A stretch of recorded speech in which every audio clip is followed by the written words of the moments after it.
go.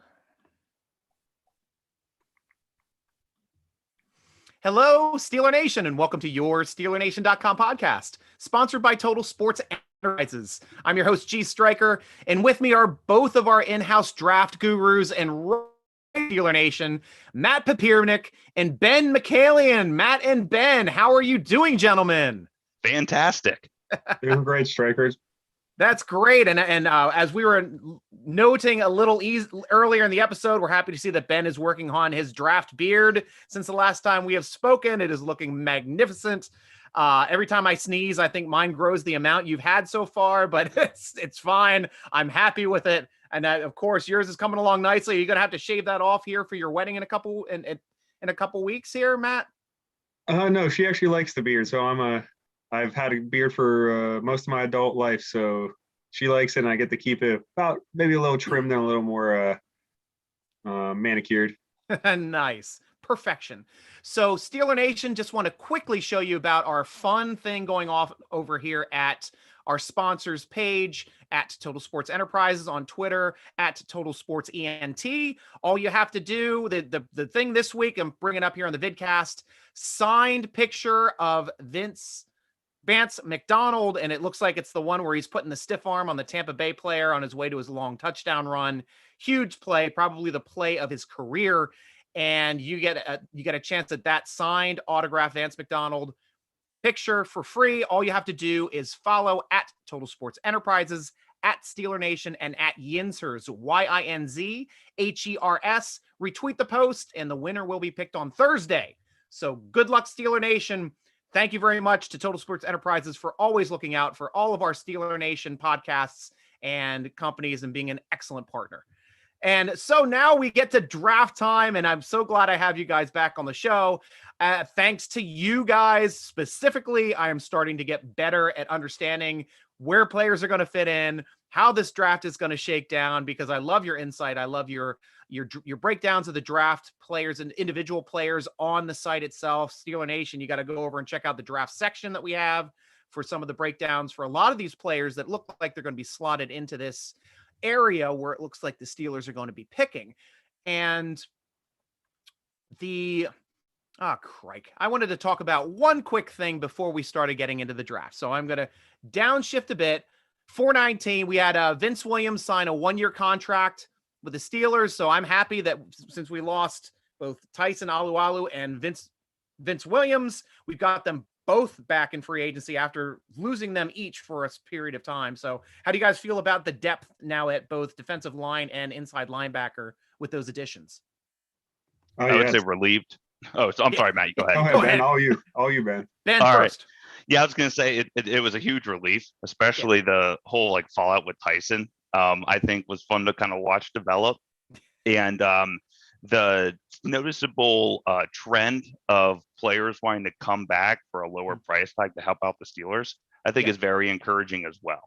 Yeah, that's huge. And Matt, I don't know about you. I was assuming that the Steelers were just going to ask Vince to try to take a pay cut as opposed to cutting him in free agency and then trying to re-sign him. But fortunately, they were able to lure him back. So what are your thoughts? Yeah, I was kind of surprised that Vince was cut to begin with, like you kind of said. Yeah. I thought a pay cut was coming or, an extension to push some money out. But, he was cut and came back, kind of ended up being the best of both worlds. He got to stay where he probably wanted to be to begin with. And like Ben touched on, seeing all these players willing to come back, take pay cuts, Ben, Juju, Vince, Tyson, it's huge. And it shows you the type of organization the Steelers are and the type of players that, they recruit and get in free agency that they draft. It's a special organization, and this is just a testament to that. And I'll tell you, Mike Wallace agrees with you because he just put out a couple tweets and in an interview as well, talking about there was no place in the NFL that he has played that was like playing for the Pittsburgh Steelers. The family atmosphere, the professionalism with the coach that will never play games with you, tell you exactly what is on his mind. So, you know where your role, you understand your role, and you have to do your job. And if you don't do your job, obviously he's going to tell you you're not doing your job. He even mentioned Kevin Colbert on how they worked seamlessly with the Rooney family and how it felt like a family atmosphere.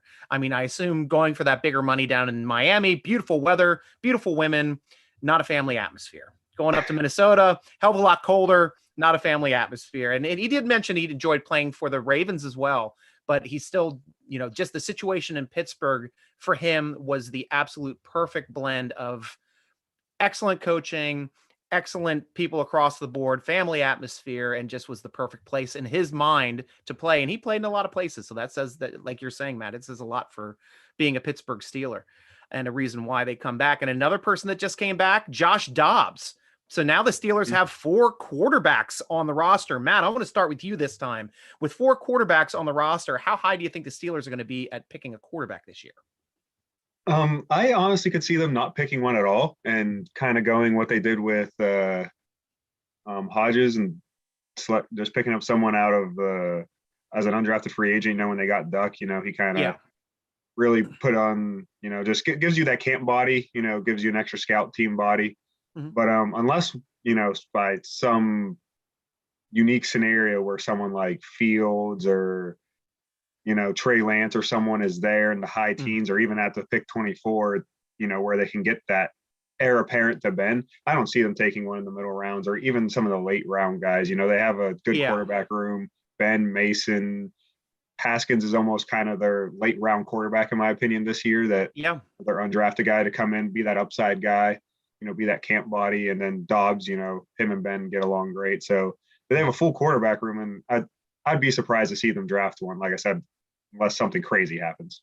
And Ben, are you on the same page? Is there any quarterbacks that you'd pull the trigger on that you could see possibly falling to the Steelers? I mean, no, not really. It's already a full room enough as it is. I mean, they're at capacity. As Matt was saying, unless there's an ungodly, amazing bargain right around that 24 spot, maybe a little bit early where they want to trade, whatever. Yeah. I would say to pass up and just focus on what has to be addressed at hand. And it's interesting also with Dobbs joining and where they're going to slot him. And funny enough, Dobbs is the only quarterback on our roster with no starting experience. So you had I think he was in Jacksonville the year that they had Duck and Rudolph starting. That's right. They traded him right at the beginning of the year to get some draft value because he was on the initial roster. So it's just an interesting outcome for his position because you expect him to have some experience being in the league for 4 years. He's definitely got, like you were saying also, Matt, he has Ben's ear. They always seem to be talking, and sometimes he sees things that Ben doesn't. And Ben even credited Dobbs the one time on a play where he and Juju were working together and Dobbs saw something. They went right back to that play. It was a touchdown the next play.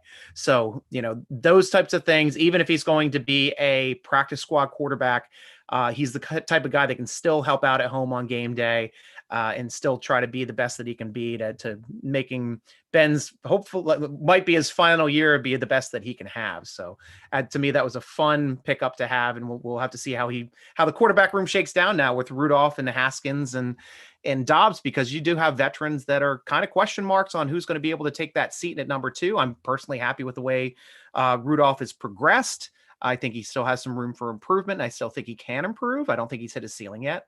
But then we have that wild card with Haskins, and Haskins has all the ability and the talent in the world, drafted mid first round. And we got him before his rookie contract was even up. Washington bailed on him after 2 years. And now we get to see if this guy can actually play, if it was the system that was the problem, if it was the coaching that was the problem, if it's the organization, which we know is the worst in the NFL as opposed to being the best in the NFL.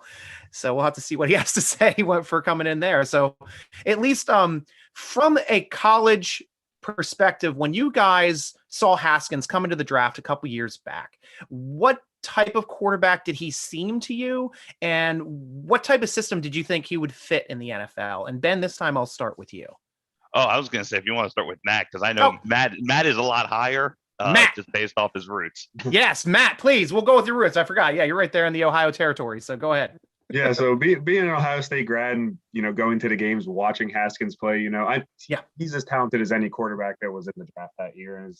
There's not many people as talented as, him or more talented. He has all the tools.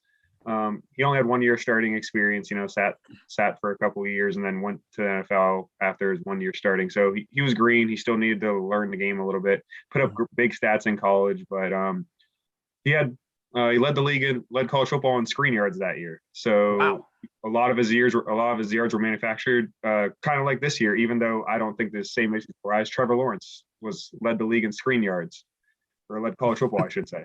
So Right. it's like, while I don't think those same issues exist, it shows you that, you know, he had a lot of manufactured yards for him. He had a lot of simple reads, simple throws, but it was because he was green, had, you know, didn't First have year, a lot of experience. Yeah. He was only a redshirt sophomore, you know, and then he went straight into the draft. And I think Washington needed to let him grow a little bit, and he didn't really get afforded that. I mean, granted, some of it was, you know, the situation, there wasn't a lot of competition in that quarterback room, and the owner kind of pushed him into it. If I'm not mistaken, I believe the owner was very high on him and kind of forced their hand to start him. Yes. So you know, I think he's talented. It's just he had some off the field things. You know, I think he had that thing where they had some a little bit of a party last year during COVID in his hotel room or something along those lines. Don't know all the details, obviously, but you know, he had some growing up to do, and there isn't many places better to do that in Pittsburgh. I mean, Ben had similar issues early in his career where people were a little like, this guy's, you know, a little out in the limelight a bit too much. So the talent's there. There's no doubt about it. And they're taking virtually no risk signing him for a minimum deal. I mean, why not? I think that he was put into a bad situation, kind of rushed into it. It wasn't ideal, but the talent's there, and hopefully he matures, and there isn't many places to do that in Pittsburgh than in Pittsburgh. Yes. Anything to add, Ben, that you saw? Yeah, well, yeah, only really to add on to that is also like at Ohio State, he had a great supporting cast with him as well. Yes. Which is just typical of the Ohio State University. They just churn out players, and he didn't really have that in Washington. Again, as Matt said, he was just thrown into the mix. Just do with it whatever you can, and you know, it's a free for all. Whereas in Pittsburgh, there already is a very deep supporting cast in the wide receiver room. No, I know we're going to get into the running backs here later with the offensive line, but those pieces are already kind of starting to fall together that were lacking in Washington. And now moving on to this draft, and I know that we've all been in discussions, mostly between Ben and Matt, about slotting players and talking about draft boards. And if Steeler Nation listening, if you want to follow along with us, go to SteelerNation.com, click on the article for Matt's 2021 NFL Draft Big Board top 150 players, because what I want to do is kind of talk about the slotting and where people fit in. But first, we'll go over the top 10, because I think that those are the players that we all kind of think that are pretty much going to all go within the first 10 slots. Most of them being quarterbacks. And that's the interesting thing this year, is because, as we've discussed, quarterbacks are always rated on a weighted scale. Teams that need a quarterback are going to draft much higher for a quarterback than they may show up on the draft list if they're just listed by complete talent. But if you're going by drafting, but obviously we got some great ones this year. This seems like a really deep draft class, kind of like the 03 draft class when we got Ben, and or 04. I'm sorry, that was 04? 04 draft class. I'm sorry. Yeah, 03 we got Polamalu. Yeah, so this is really interesting to me. First two quarterbacks off the boards, obviously, Trevor Lawrence, you've listed Matt as number one. Justin Fields is number two. Kyle Pitts, who's been rocketing up boards. And if you watched his film, I remember watching his film about a month ago when people thought he was going to be a late first rounder, early second rounder. And I'm like, whoa, this guy. So Matt and Ben, we'll start off with Matt since this is your list. What did you see in Kyle Pitts, who was the tight end, being the next highest or the first highest position player you have on the board? He actually stuck out to me for the first time last season, actually. Oh, yeah? I was, just at a bar casually watching some games, and it was the game Kyle Trask came in. And even though Pitts wasn't necessarily as featured as he was this year, I just saw how athletic and open he was, and it caused me to dive into him a little bit. And this year, he just took college football by storm. I mean, he's as athletic as there is in the league. He kind of reminds me athletically of Aaron Hernandez. Oh, yeah. He has the speed, he has the height, he has the strength. He can in and out. There's not many linebackers, if any, that can consistently cover him. He's the total package when it comes to athleticism at that position, at that size. You don't find guys that are, 6'4" plus, 240 plus, running like that and cutting like that, and has good hands and good ball skills. It's rare. It's really rare. And that's high praise. Did you see the same as well, Ben? Yeah, I mean, honestly, the first time I saw him, as a person who does not, I don't follow any Florida sports whatsoever, I thought he was just a really big wide receiver. And then I saw he was a tight end. So that's just, again, just building on his overall skill set and really what it brings to the table. Obviously, I know he's going to go, if not top 5, at least top 10. The only really weird thing, and this is what I was playing with as I was building mine out, was if you can think back to 1990, so a little over 30 years.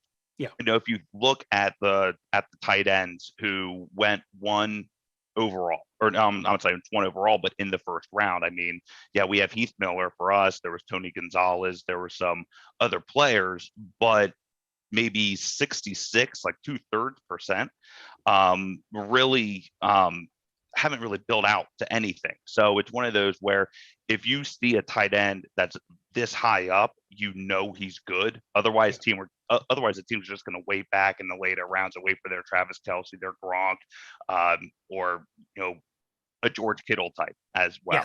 Yes. Who ended up going way later in the draft. That was something that when I read that draft and seeing that Kittle went like around the 4th round, I think. And it was just such an excellent way to get a guy that's one of the best in the league now. Right. But that he seemed to be kind of typecast at his time of being kind of like a blocking tight end, and just kind of opened up his passing game to show that he got his route running to match his blocking, and just became an elite quarterback or elite tight end like a Travis Kelce. I just love watching both of those guys work in the NFL nowadays. So we're saying that, Pitts can be not only like those players. How is his blocking? Is he able to be seen as a blocking type back? As blocking type tight end? He wasn't strictly athletic. Yeah, he wasn't asked to do it a whole lot at Florida. He was one of their better options in the passing game, and kind of a focal point, especially because they run a decent amount of spread, so they like to flex the tight end out a bit. But he was always a willing blocker. He was never shied away from it. Like when they asked him to do it, wasn't like he olayed blocks or just kind of got in the way of his guy. He definitely tried. He was able to drive some guys back. He has the size, he has the strength. Just not being asked to do it a lot. His technique needs a little bit of work, but if someone asked for him to come in, you wouldn't be immediately disappointed and say, okay, we can't really use you in line in the running game. But he's not going to be that, that Vance McDonald who can just drive defenders back in the running game, or that Heath Miller that was really able to drive and open up holes. That's not him. That's not what you're going to ask him to do either on offense, but he's more than willing to get in there and stick his nose in there. It's not like he's just strictly a receiver. Nice. Now I'm going to finish off just running down through the players that you have 4 through 10. You got the wide receiver, Jamar Chase out of LSU. You got Sewell, the first tackle off the board at Oregon at 5. Patrick Surtain, cornerback at number 6 from Alabama. Zack Wilson, the next quarterback off the list at BYU at number 7. Jalen Waddle, wide receiver from Alabama at 8. Micah Parsons, linebacker from Penn State at 9. And then Kwity Paye, edge from Michigan at 10. Is there any players in there that you are really excited about? And are there any players in this range that have a possibility of dropping? Ben, I'd like to start with you and your thoughts on that. Yeah, I mean, I'm high on SEC, or I would say any wide receiver in the SEC. If you're looking at LSU, if you're looking at Alabama, with Chase, Waddle, Smith, obviously Heisman winner. So those are guys I agree. They're going to be top 10. And this is one of, also as a little bit of a sidebar, this overall draft, I think there were 17 of the top 100, 17 of them were wide receivers. So that also shows the depth in this as well, right? Which explains why almost all the top 10, or a big bulk of them, are those wide receivers.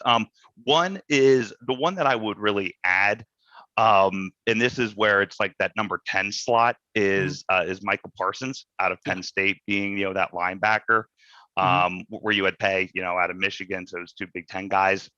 It's really, that 9, 10, 11, 12 range that you get a lot of like that gray area. I mean, I would add Michael Parsons to that. And really, that's really it, quite honestly, for me. Nice. And it's a great list here, Ben. Is there anybody that you could see sliding possibly into the mid-teens? Off of the names that you just said, not so much. Oh, sorry, Matt, I meant to direct that question toward you. Are there any that you can see sliding from the names from your top 10? Because I guess it just comes down to what the teams are looking for. And then if they draft the slots of need, then those players would start to drop. Yeah, I could see, maybe Parsons sliding just a bit just because he sat out this year. Okay.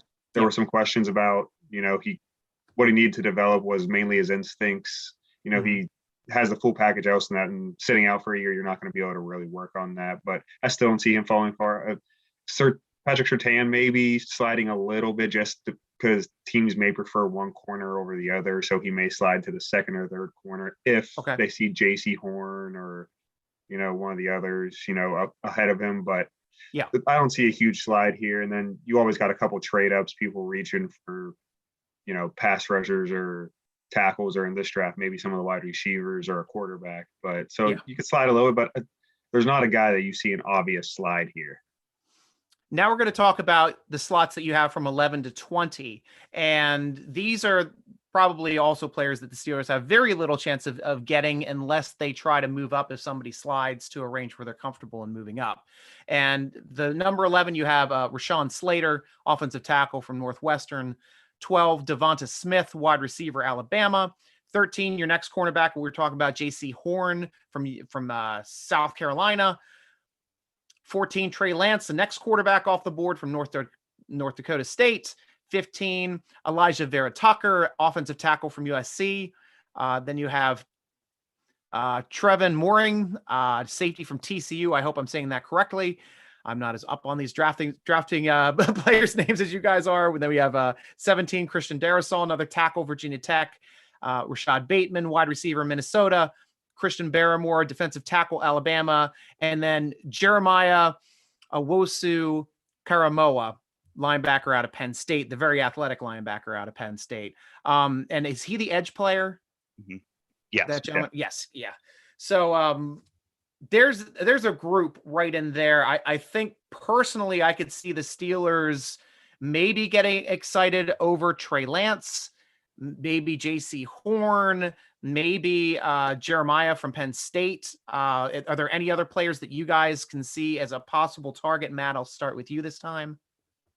If Trey Lance were to fall, they might get enticed, but like me and Ben said, they might not be huge in a quarterback. And I honestly see him going a lot higher than where I have him ranked. Yeah. I see him going top 10 pretty easily, but he could slide just because of his experience. Mm-hmm. One of the tackles, because that's a lot of preference as well. Yes. It's kind of all mix and match just after Sewell up top. So, maybe one of them could fall, especially because a couple of them have some position versatility where they could play guard. And there's even talks about Vera Tucker even potentially sliding to center if they really asked him to. Wow. So that would be big for the Steelers. Some of the other positions they don't really need. It's not like they're going to go draft, Rashad Bateman if he falls to them or trade up for him. They're not going to go for a wide receiver or something this high. So True. There's a couple that could be interested in, but they don't all fit a position the Steelers necessarily need. It's not high on the list. But this is the area where you could see a couple players slide into that early 20s, as people start to go a little more towards needs on their draft board because there's not as big of a gap as with top 10 players of talent. But if one of the tackles that has a little position versatile fell, I wouldn't be upset if they took him, especially because they've proven that they could definitely help open up that run game that Mr. Rooney talks so much about. Yeah, that's great. Ben, did you see anything differently? Or you're on the same page as Matt here for the next 10? Yeah, I'm pretty much on the same page. I will say I love Rashawn Slater out of Northwestern. After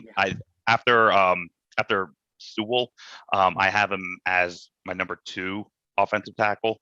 So I'm very high on him. But outside of that, as what Matt said, I mean, Steelers really aren't going to be playing in that market. There's not going to be a real urge to grab anyone here if they're sitting at 24. Gotcha. So now we're getting into the range where Steeler fans can start getting excited. And I think this next 10 really encapsulates a lot of the names that Steeler fans have been arguing about, talking about on who we think are going to be the next, possible Pittsburgh Steelers. And I'm going to go from 21 to 33, just because I like a lot of these players that are right around 30, 31, 32, 33. I think they might be some of my favorite players here on this list. So 21, we have got Greg Newsome, the other cornerback from Northwestern. Trevin Jenkins, offensive tackle from Oklahoma State, 22. Nick Bolton, you have at 23, linebacker from Missouri. Is he an inside linebacker? Mm-hmm. Yeah. Okay, great. Thank you. Caleb Farley, another cornerback, Virginia Tech. Travis Etienne at 25, running back from Clemson. You have him as your top-rated running back. Do you agree that Etienne will be your top-rated running back as well, Ben, or would you go, you're more of a Najee Harris guy? Yeah, only because of what the Steelers look for in a running back. That's the only thing. Yeah, they waited for the Steelers. I'd agree with this. Jalen Phillips, edge player from Miami at 26. Azeez Ojulari, edge from Georgia, 27. Zaven Collins, linebacker from Tulsa, 28. Rondell Moore, wide receiver, Purdue, 29. And then at 30, you have Jason Owa, the edge from Penn State, the other edge. So they got a lot of good linebackers over there, Penn State, this year, it looks like. A lot of good defensive players coming early, 3 in the top 30. Now, these are some players that I think have gotten a lot of traction. 31, Creed Humphrey, the center from Oklahoma. 32, Asante Samuel Jr., son of Asante Samuel, at cornerback from Florida State. And then at 33, Samuel Cosme, the offensive tackle from Texas. So there's a lot of good players. Now, you had Najee Harris just a couple players later. You had him at 36, just to include that name in the mix. Landon Dickerson, center from Alabama as well. We'll include that name in this mix. Terence Marshall, he had 34. That's a wide receiver we're probably not looking to take in the first round. But let's start talking about this group of players, because if the Steelers are drafting at 24, according to this draft space, or if we're going strictly, if it fell the way you see it, and all 24 players fell off, so all your players from 25 to 32 are left. I mean, you got both top running backs, you got a good tackle, you got the top center in the draft, you got some good edge players, you got another great cornerback who's possibly an option. I mean, this is just like a glut of I mean, if you ever wanted to trade back, this would be the draft to do it, because you can get the players that you want and get some more draft capital. So Matt, I want to start with you and talk about what would you do, being since this is your list, who would be your highest pick then on this, or your most, who would you draft? Who would I draft? That's a tough one. It would be nice to be able to see the future and see who's going to be around the later rounds. Right. But going with the Steelers, if I had to pick, and just knowing some of the people later in the draft, I'm probably going to Asante Samuel Jr. Oh, wow. Yeah. We had an article that compiled all of our picks come out about 2 or 3 weeks ago, maybe even before. Compiled everyone's from the site, and I chose him. I was the lone wolf in the group. I also chose a cornerback. I chose J.C. Horn at the time. Yes, you did. Yes, you are the only ones that chose cornerbacks. But yes, this is why you and I discussed even right before. This is one of these rare drafts where there is so many good quarterbacks that it's going to push for the first time a great cornerback into that area where we're usually trying to draft a cornerback and just coming up empty, it seems like, for draft after draft. And we're trying to get these late first round corners. I actually feel that, Asante Samuel has that opportunity. Like in most drafts, he'd be a top 15 player. Yeah. And if I had my ideal way, trade back anywhere from 4 to 6 picks, get another third, maybe another fourth, depending on, who has what. But because there's 5 or 6 players who I'd be fine with. I'd be fine with them taking Etienne. I'd be fine with them taking Creed Humphrey. I'd be fine with Asante Samuel. Yeah. Landon Dickerson and Najee Harris. There's 5 right there that if they took any of those 5 at 24, I'm happy. Yeah. Like, I think that was a good pick. They are slightly higher or lower just for different reasons. But so if 4 or 5 of if 3 to plus of those guys are there, trade back a couple picks, get some extra capital, and maybe then move up in the second if one of them starts to slide, and then boom, you got a pick at 28 to 30, and then a pick in the low 40s versus 55, and you got a hell of a draft. Now, if it was that easy, they'd all do it. But right. There's a lot of guys in this range I like, just kind of like how you talked. You went out to the Yeah. There's just a lot of talent in this range. And Ben, so now it's your turn to be the Steeler GM. We obviously know you, Travis Etienne down. Who is your top spot, or who would be your top pick with the talent on this board? I still like Najee Harris. Yeah, there you go. I still like addressing a skill player. Yeah. And I think too, as a sidebar for me, it's going to be a fun jersey to get. Another a running back in Pittsburgh with the last name of Harris. That sounds pretty familiar, at least to me. So I think well, back in my day, we had the best running back in Pittsburgh, and boy, was he something. Right, exactly. I'm part of Franco's Italian army, and we were all wearing our helmets and rooting for that guy from Penn State. He was tremendous. Yeah, that's exactly right. So that's what I think of, like a running back in Pittsburgh, last name of Harris. It kind of all makes sense. First rounder, yeah. Right. The only one I would maybe swap out is Tevin Jenkins out of Oklahoma State, who he's been starting to fall right around that area. So I wouldn't be surprised if they went that way. I think it might come down to those two names. Again, throw Etienne there, those three names in there. But I like Harris at 24. That's just me. Nice. That's great. And for the second round, I know that the Steelers, what's the slotting for the Steelers at the second round? What pick are they shooting for? Oh, they'll be pick 55. 55. So at pick 55, I'm going to go like pick 50 to 60. We're going to talk about these players. You have Mac Jones, actually quarterback, going right at 49. So I'll just mention him as well. Jackson Carman, offensive tackle out of Clemson. De'Ami Brown, wide receiver, North Carolina. Jalen Mayfield, tackle out of Michigan. Eric Stokes, cornerback from Georgia. Jabril Cox, linebacker, LSU. 55, Jamar Johnson, safety from Indiana. 56, Elijah Moore, wide receiver, Ole Miss. Levy from Washington. I'm not even going to try to pronounce his last name. Defensive tackle. Cameron McGrone, linebacker, Michigan at 58. Elijah Molden, cornerback, Washington. And then 60, you got Michael Carter, running back from North Carolina. So a lot of defensive players, it looks like, in this range, and a couple good tackle options. So if you got, let's see, the first round, I know, Ben, you went with Najee Harris as your running back. So who are you pairing with Harris in this group?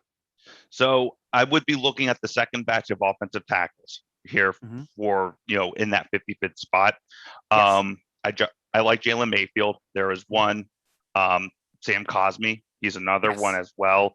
And might be a little bit higher on my list in comparison there to Matt, but the offensive tackle out of North Dakota State, it's Dylan Radunz.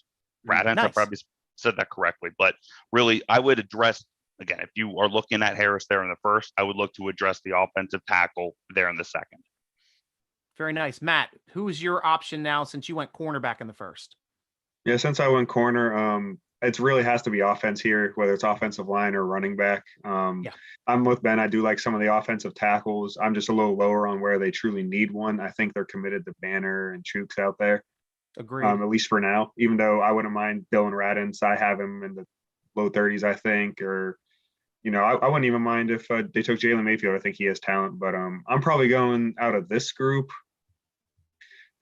I'm leading Michael Carter. Nice. I think he's a very talented running back.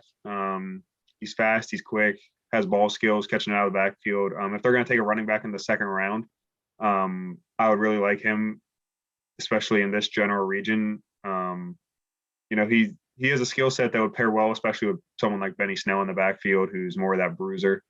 Yes. And if one of the centers aren't here available, then I'm probably trying to lock up the best running back I can. So I'm gonna go with Michael Carter. I think out of North Carolina, he paired with Javonte Williams well. So he kind of had that thunder and lightning aspect. So I like him, and I think he could really add something to the Steelers offense. Nice. So next draft slot in the third round, pick number would be around what, 90? 87. 87, even higher. So we'll shoot for like 83 to 93. So we got center Quinn Mcnurts from Wisconsin, who the Steelers have already talked to.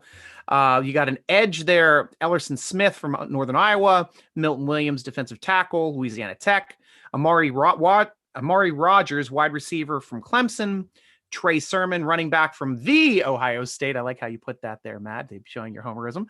Kyle Trask. You have Trask listed as a third rounder. That's great. A quarterback from Florida. He may go in the first. You never know with the way this draft is going to go. Cleo Herbert, running back, Virginia Tech. Nico Collins, wide receiver, Michigan. Tommy Tremble, tight end, Notre Dame. Robert Hainesy, offensive tackle, Notre Dame. And then Tyler Shelvin, defensive tackle from LSU. So you went first round cornerback, second round running back, correct? So now who is your pick in this slot?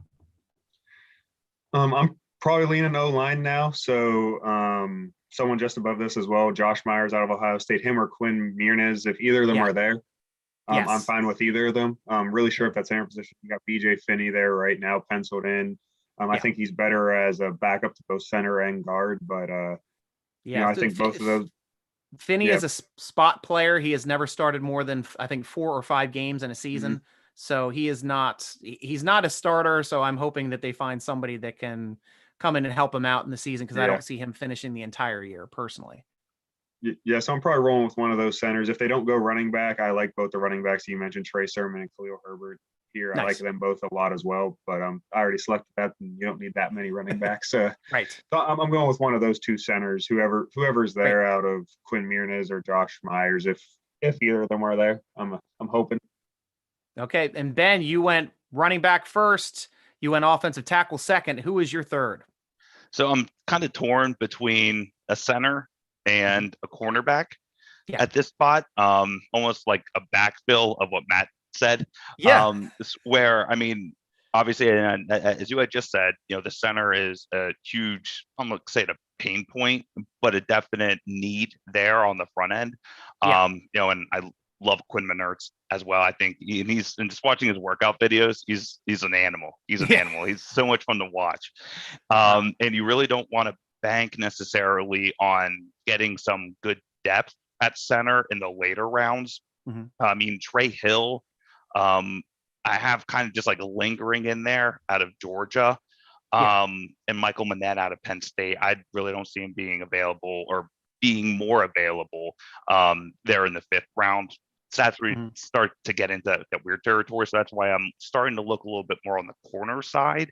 If those top names aren't available that Matt just mentioned, where you get into Eric Stokes is one. Matt, I don't know. I don't remember hearing his name off the list that Stryker was reading off, but he's one. Kelvin Joseph is another one where I think he has a high ceiling, and I think he's going to be available there in that 3rd spot as well. And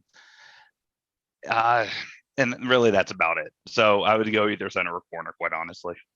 And there's one guy that's kind of a sleeper center as well that Stryker that mentioned is Robert Hainesy. He played tackle at Notre Dame, but he took some center snaps at the Senior Bowl to prove some position versatility, because he's not going to stick on at tackle in the NFL. He just lacks a little bit of the foot quickness and athleticism to stay out there. So he's a sleeper pick as well. But yes, corner is definitely a need, and I would agree with some of the picks that you had in there. Awesome. So we'll stop right there at 3 rounds this time. We'll go a little deeper, I think, probably in our next podcast. We're trying to do one either Monday or Tuesday next week before everything gets crazy for both of you guys specifically. But it's time of the podcast. We're going to start taking questions from Steeler Nation. So Twitter, YouTube, and the other one that you're on Facebook. Go ahead and ask some questions now. We're going to take the questions first from SteelerNation.com football forum. Sign up. It's free. And I ask every week 4 questions from our forum members. And the first question we're going to be taking today will be from Drink Iron City, who we usually end with, but this time he got on here first. He asked first if left tackle and running back are both there and the value is near the same, which position do we take? And I'll start with you, Ben. I guess I kind of answered it if I said draft Harris at 24. So I would have to say running back. Yep. So you go running back. Matt, what would you go, running back or tackle? I'm probably going running back as well. There's a deep tackle class, and I have more confidence in their tackles than I do the experience they have a running back right now. And second question, what round do you think the Hill kid would go? And could he hold down the fort for us if we choose him? And at least from your big board, Ben, I know you have Hill slotted in, and tell us all where you have Hill slotted in. Hill. I have a couple of different Hills. Hill. Oh, sorry. This would be the. I apologize. I'm assuming Trey Hill because it says center. Yes, the center. Yeah. There's okay. Kylan Hill, the running back as well, but I'm assuming they meant Trey Hill. Yes. Right. Center. Yes. Right. Okay. So Trey Hill, I have him in the third, nice. Which I think is a solid. And depending on really how people see the center position need, there's a couple of other teams outside the Steelers who need a center. So depending on how fast they go, he may slip into the second. But I see him as a solid third rounder. Nice. Last question from Drink Iron City. What about draft parties or get-togethers specifically for the draft? Do any of you guys have those kind of plans or watch from home? I'm going to start off first. Usually, I used to love it when it was 2 days because my friend and I would grab a case of beer and we'd stick there for the overnight. We'd watch the draft both days, the whole time, screaming. I think the last time we did that was the year that we moved up in the draft to get Santonio Holmes. So that was a really exciting first day. And that was a fun way to watch, but now split over 3 days. I haven't been as into the draft except for last year for COVID. I was doing everything for the draft and just getting excited because I had nothing else to do. And I really enjoy the Steelers anyway. So it was fun to do. So this year I'm going to be broadcasting the entire time from the draft from the Steeler Nation platforms at Steeler Nation on Twitter, from Steeler Nation.com on Facebook, and from our YouTube page at #/Steeler Nation at YouTube. So I will be on all those platforms an hour before each draft through the draft every day. So I'm kind of crazy, but you guys have real things going on this year in the draft. Ben, I'm going to start with you. Ben, tell us what your plans are for the draft this year. I will be at the Myrtle Beach location of Animal House for a bachelor party. So it'll definitely be interesting. You may see me broadcasting out of a bathroom, nice. But please bear with me. I will be watching. I will be tuned in. And Matt, I saved the best for last for the answer for this question because you have the most going on for draft weekend, you being our draft guru for the past couple of years, this being a big draft day, but you have an even bigger event going on. Tell Steeler Nation what's going on with you. So I'll be down in the Daytona Beach area, and I'm getting married that weekend. Awesome. We had a COVID wedding last year, so now redoing the whole wedding this year. So I'll still be with Stryker, the first round, especially on Thursday, because the wedding ain't till Friday. But it's kind of weird. A lot of my friends are from Cleveland, and a lot of my buddies still live there. So I thought before I realized what date it was and it lines up, I'll go up to Cleveland for the draft. We got a big draft party since it's in Cleveland this year. And I thought that was going to be huge. And I'm like, guess what date that is? Guess where I'm going to be? Guess where all of those friends are going to be? They're going to be down in Florida with me. So, right. It's definitely going to be interesting. I'm going to have to sneak some peeks to see the Steelers draft, especially on day 3, without getting yelled at too much. So what time is the wedding on day 3? So it starts at 5. Oh, okay. Steelers are going to be pretty well in through the draft. We're talking about 6th round, 6th round, probably around that spot. Yeah, but you know how it goes. The few hours before that, you're still kind of involved, photos right? And all the other things I know. Go on. So I'm going to be sneaking pics. I'm sure all my buddies are going to be sneaking because they're all Browns fans and they're nice. looking. Yeah. So it'll be interesting for sure. Luckily, the first day I'll see the Steelers' first round pick easily. I'll be with you, and then the next day I'll at least be able to look at my phone and go at it as we go through the day before festivities. Nice. And Cooley Man asks us, and I'll start with you here, Matt, on this one. Is there a mid-round kid you like for running back? Oh yeah, I've 2, maybe 3 I'm really high on. I like Trey Sherman a lot. I think he's gotten bumped up a little bit after his performance late in the year. Had huge games in the Big Ten championship in the semi-playoff. I like Cleo Herbert a lot out of Virginia Tech. He was at Kansas for a little while, then went there and had a breakout year. He's kind of a 3-down back, but he's a little small, which some teams are a little shy. And then real sleeper is Kylan Hill. I think he's a height, weight, speed guy. Showed well at the Senior Bowl. Didn't get a lot of playing time this year at Mississippi State because he opted out halfway through the year, but he showed to be a great receiver out of the backfield, and he's a bruiser. So he's a good Nice. combination to be in there deep. So a lot of mid-round guys this year that are definitely options. Nice. Ben, are you in agreement, or you have anybody else you want to add?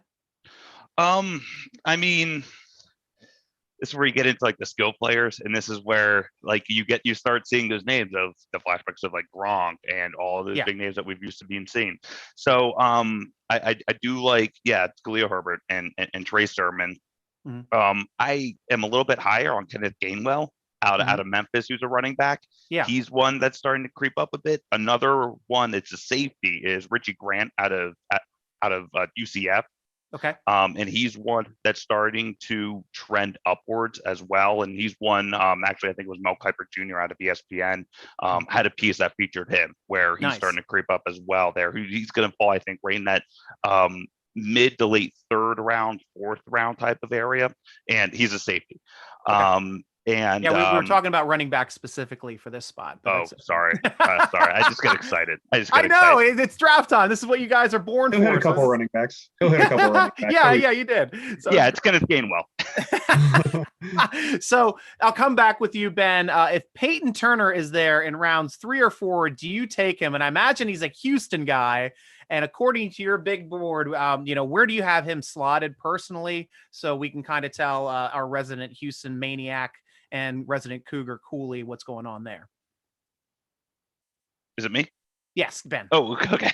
I would say I have him slotted there as a third rounder. Mm-hmm. But again, just going back, I see the Steelers still focusing on the offensive line, maybe center at that third round. So, I mean, he's great, but I think their need is more on the center position than on the defensive line. If he's in the fourth, hop on him. Yes, okay. If he's on the fourth, he's a steal. Nice. And you have anything to add to, Matt? Yeah, kind of similar. I have him ranked early third round, maybe middle of the pack third round, but he'd be a good rotational piece on the defensive line to start. He has a lot of juice, especially as Hayward gets a little older, need some guys to rotate in there, but it's just not a big enough need right now. And I don't think he is going to play on the edge to back up Highsmith or TJ. I think he's more of a hand in the dirt guy. So like Ben said, just not the need there right now, but the talent's there. It just might not fit what the Steelers are looking for. And either of you, do you see the Steelers drafting a wide receiver with all the moves that they've made so far? And I'll ask you first, Matt. Do you see the Steelers drafting a wide receiver in this draft? I really don't. And if I do, it's a late round flyer kind of special teams guy, maybe a returner. Unless someone really falls, like if you see Amari Rodgers fall into day 3 or someone like that, really start slipping down boards, just too good to pass up because the Steelers always take best player available. But I see at most a late round flyer. Their first 5 receivers are pretty much set with, their depth chart. So unless same really, 5 they had last year. Yeah. So without someone really falling or anything crazy happening, I really don't see anything being added to the wide receiver room substantial. Ben, you feel? Yeah, I would say, I mean, if they are all good at rounds like 6 and 7, and there's some nice names there, I would say that's when they would hop on them. There are 2 names that I have projected there, those being a Jalen Camp out of Georgia Tech, and Seth Williams out of Auburn are 2 names that I have there in the 6-7 slot that if the Steelers are there, or if they are there at the Steelers picks, why not? Perfect. Now I want you to ask, this is Cooley's last question. I'm going to paraphrase it. I want to know who your favorite day 3 sleeper would be. And I'll start with you, Ben. Day 3 sleeper. Oh, heavens. That is. I know there's a lot of positions, but so, I mean, I assume like safety might be a sleeper spot. Wide receiver could be a sleeper spot, as we've talked about. And then we're getting to the defensive positions, also maybe an athletic inside linebacker, a good edge player around those slots, because I don't see defensive line being a priority personally. Right. I don't really consider him a sleeper because I'm so high up on him, but looking at other mock drafts, he's really not there. Is Andre Sisko, who is a safety out of Syracuse, is one. Nice. Going back to Richie Grant out of UCF, he's another. I mean, I think Khalil Herbert as well, who's one, we just talked about him. I think he has a lot of oomph there, where he could be like that mid-round sleeper as well. Looking at really in the wide receiver room, I mean, not so much because I think all the good ones are going to be gone after the first 100. Awesome. And Matt, your favorite sleeper. So for day 3, like he touched on, I like Andre Sisko a lot. One of the guys off the edge, which I think the Steelers need to add to, I like a lot, is Joshua Kando. I think I'm saying his name right.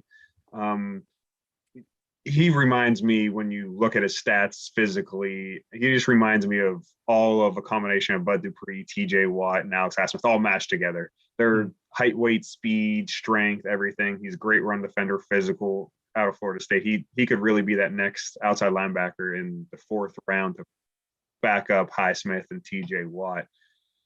And I guess there is one corner or one safety I like. I like Paris Ford. Some people are saying he's higher. I've seen him really mixed on. Some people have him in the 2nd, 3rd round. Some people have him in the 5th, 6th round. It's kind of a mixed draft. If he falls farther in what people think, I definitely think he's a sleeper then if he makes that day 3. But he's not a big imposing player, but man, he plays like it. He kind of gives me that Ryan Clark vibe where he wasn't the biggest guy on the field, but he is not afraid to hit you. Awesome. Now I've got a new question here from our member Lidos, who's actually chatting with us over here on the YouTube page, along with Cooley. They're starting to bust my chops over on YouTube as we speak.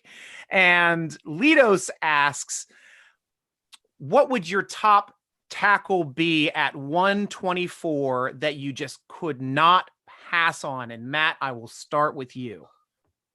That I couldn't pass on. That's tough, considering we already answered the question of. Yeah, because you said who you wanted to draft, obviously the 1st round, and that was. We answered that question on the running back for tackle too. Right, yeah, okay, true, but yeah, okay, so we can skip past that one. I'll go with someone I think Ben's gonna agree with here too. Probably Rashawn Slater. Oh, Slater. If he slips down, I have him as my number 2 tackle. If Awesome. he slips down, I couldn't pass him up. Plus, he could play multiple positions on the offensive line. He's not just limited to tackle. So even if he isn't a day 1 starter, he can make a impact. Nice. Ben? Yeah, absolutely. Yeah, that, and even, I mean, and Christian Darrisaw is another. I kind of loved him and Slater in the same boat. Yeah, if they're available at 24, hop on them. Mm-hmm. And Ben, next question I'm going to direct to you first. How do the top 3 running backs compare to the top running backs in last year's draft? I think there was the first running back taken last year obviously was taken with the last pick in the 1st round, which was the Kansas City Chiefs. They took the first running back off the board with the last pick. These running backs, it looks like you guys have rated slightly above. Just speak to their athleticism and where you think that they would slot. Yeah, I mean, I think they're a little bit better than last year. And that's just simply because I think the need for a good year 1 running back is a little bit more prevalent than it was last year. So, I mean, you're looking at the top 3 being Harris, Etienne, and Javonte Williams. If you want to, again, have Michael Carter there on the back end as well, there as well. And I think, because if you are comparing, the first one was taking in the last pick of the 1st round, and we're already talking about if Harris is going to be available after the Dolphins pick, which is going to be way in the beginning. So I think it kind of speaks for itself, where I like the running backs a little bit more here this year. Okay. And you agree, Matt? Oh yeah, the top 3 are definitely getting taken a little higher. I like Harris and Etienne better than I liked anyone last year. They're also getting pumped up a little bit because there's less of those mid-round guys. There was, I think, 5 running backs taken in the 2nd round last year. Yeah. And I think Javonte Williams compares similarly to some of them. He's similar talent of Jonathan Taylor or J.K. Dobbins, Nice.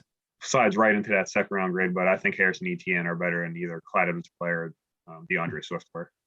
Great points. And that it's much deeper this year, and that's good for Steelers having a position of need and having a deeper set for running backs. So that's great to hear.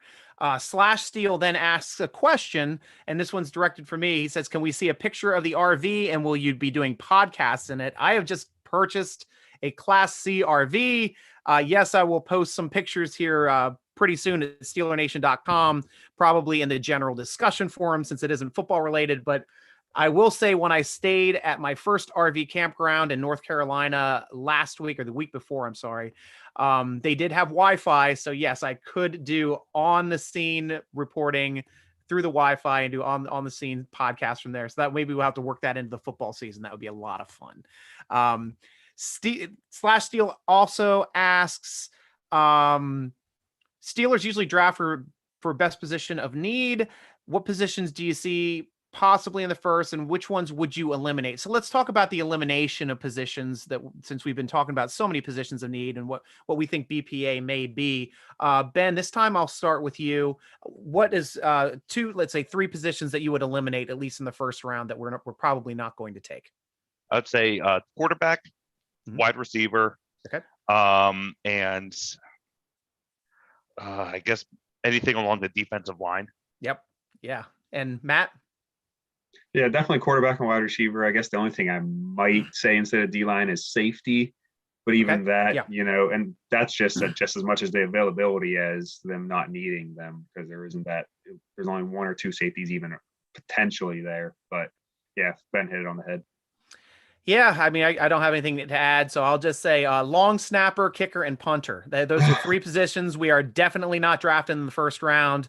Bank on that. Take it to Vegas, Steeler Nation. Hey, Drew Chrisman, he might sneak into the first round. You never know. Really? That good? Is he like a Janikowski? He's probably the best punter in this year. I don't think there are many quite like Janikowski. Okay, cool.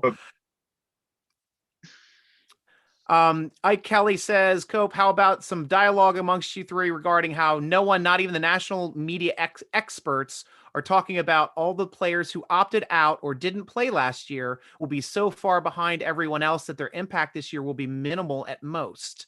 No OTAs, possible limited camps again, shortened preseason, maybe a couple can impact as rookies, but the majority of the depth chart will be mannequins thrown to the wolves against the vets. Do you agree or disagree? This is a fun question. Matt, let's start with you.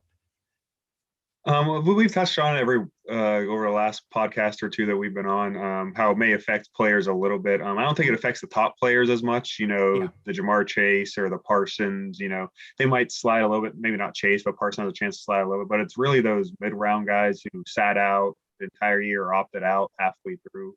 They really hurt themselves in not getting a chance to really improve their draft stock or show they improved on their weaknesses. I don't know if it's going to be like, there's going to be mannequins out there, but I do think it hurts it, especially, you see the Steelers, they're going out and signing all these guys that tried out at pro days who did play, who just didn't make teams last year, are still free agents. So they're just wanting, or even the guys that last year in the XFL, they were signing those guys. They just wanted to see guys play, see guys in football shape, see guys get tape, and continue to get better. So some teams, I think, and certain players, it'll hurt more than others.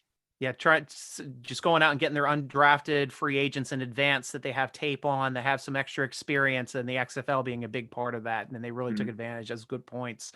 Ben, your thoughts too on the limited play of these players that took a year off?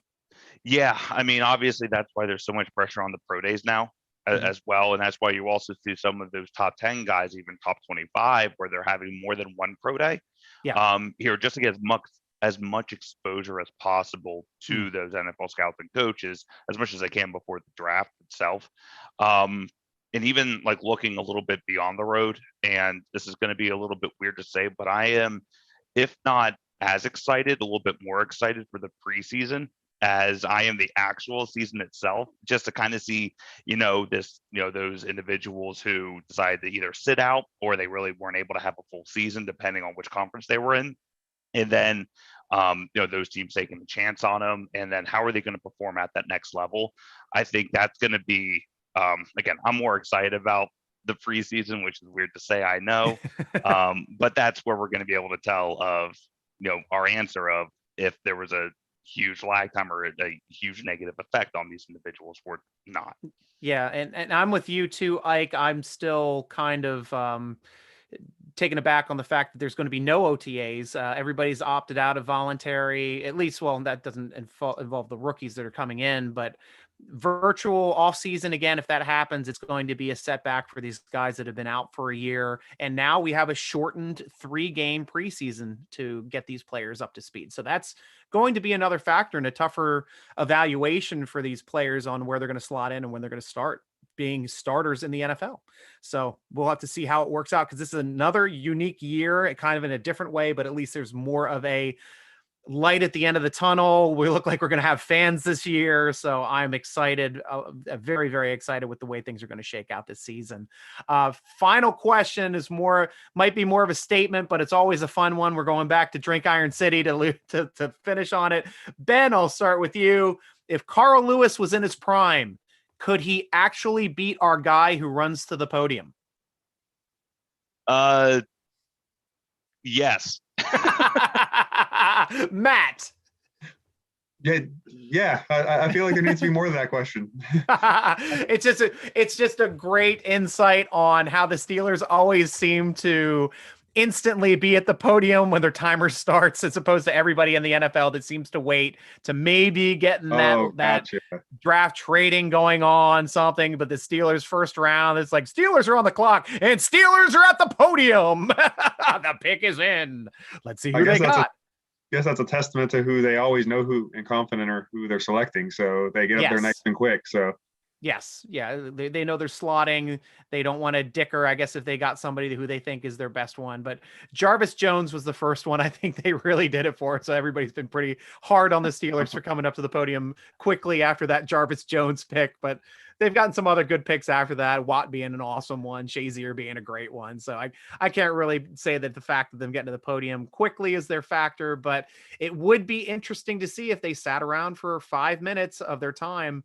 Maybe somebody come a call in this year for possible trade down. So I'll say this year, definitely Carl Lewis will beat the guy to the podium. I think this will be the first year the Steelers will not be instantly at the podium. I think they'll take a little bit of time to ponder this year.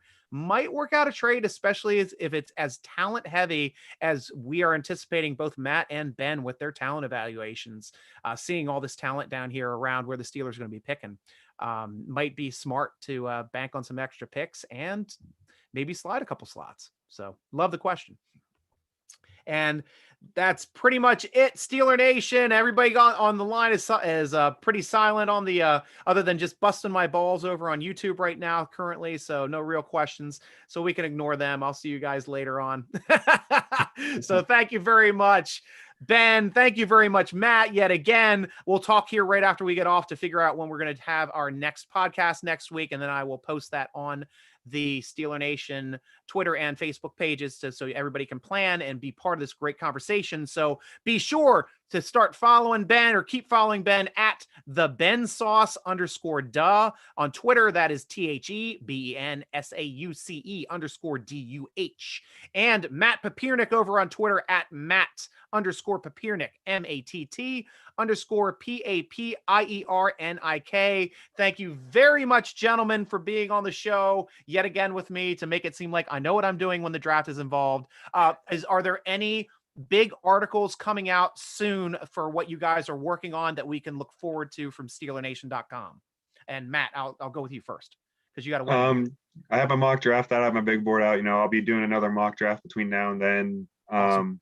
Maybe a couple more draft player profiles between now and then, but overall, just getting ready for the draft.